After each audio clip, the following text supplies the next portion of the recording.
राज्याचे 2 वेळेस मुख्यमंत्री आणि उपमुख्यमंत्री राहिलेले भारतरत्न कर्पूरी ठाकूर यांची जयंती छत्रपती संभाजीनगर या ठिकाणी मोठ्या उत्साहात साजरी करण्यात आली। या सोहळ्यासाठी मराठवाड्यातून पदाधिकारी सहभागी झाले होते।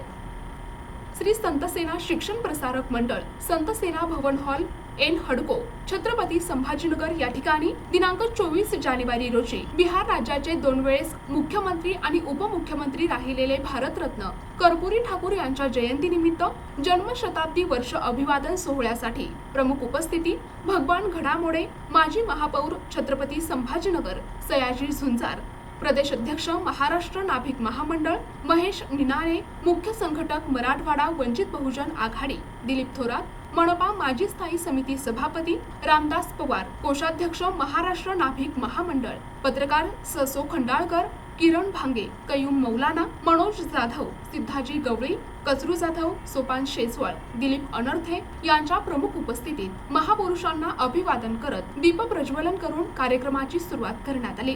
कार्यक्रमाचे आयोजक महाराष्ट्र ओबीसी जनजागर आणि संघर्ष समिती, non political OBC, SC, ST, social forum, all India Muslim OBC organisation, Maharashtra Nabhik Mahamandal, micro OBC समिती, सकल नाभिक समाज, छत्रपती संभाजीनगर जिल्हा बहुजन सामाजिक सांस्कृतिक मंच होते।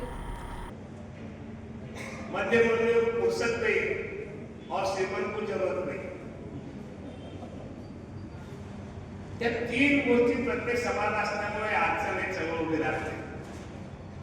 गरीब माणसा किंमत वेगळी करण्याची, मध्यमवर्गीयांना फुर्सतच नाही त्या मुलांनी साधन छोट्याशिवाय, आणि श्रीमंत माणूस कोणत्याही समाजाला जवळ नाही समाज। ते 3 खानानं चळवळ उभी राहते, समाज संघटित होत नाही, आणि त्यावेळी नेहमी जननायकांनी त्या काळामध्ये बिहार सारख्या राज्यामध्ये जो विविध राज्य आहे तिथं मुख्यमंत्री उपमुख्यमंत्री पद घोषवून खऱ्या अर्थानं ओबीसीचा सन्मान त्या काळी करण्यात येते। खरं म्हणजे मला इथल्या राजकारण्यांना या निमित्तानं हा इशारा द्यायचा की तुम्ही कृपया कधीही स्वप्नातही ओबीसीना हलक्यात घेऊ नका। लय भारी आहे लयच भारी आहे, दिसत नाही, बोलत नाही, हलत नाही, पण लय काम दाखवलं। आताच्या विधानसभेच्या निवडणुकीमध्ये महाराष्ट्रामध्ये ओबीसीच्या वगैरेमध्ये ज्यांनी जाहीरपणाने भूमिका घेतली आणि गरळ ओढली त्यांना धडा शिकवण्याचं काम या ओबीसीने केलेलं असं माझं मत। ओबीसी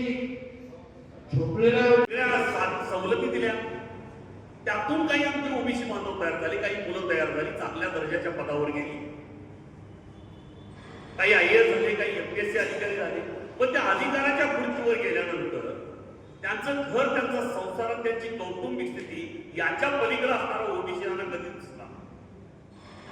म्हणजे आजही मला या गोष्टीची खंत वाटते, ओबीसी मधला एखादा मोठा अधिकारी, नाभिक समाजाचा एखादा मोठा अधिकारी जो तिथपर्यंत पाय पुढवताना, तिथपर्यंत ती वाट चालताना समाजाचा अधिकार घेतो, संविधानाचा म्हणजे सगळ्या या गोष्टीची स्वतः बरोबर घेऊन तो तिथपर्यंत पोहोचतो।